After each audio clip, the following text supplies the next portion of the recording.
हो गइल शादी त पहलू हमरा के छोड़े के, हो गइल शादी त पहलू हमरा के छोड़े के।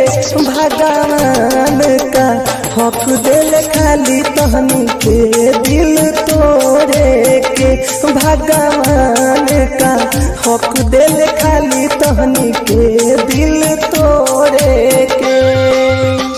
इना सोचेलू कि मर जाई दीवाना दूर होई के, इना सोचेलू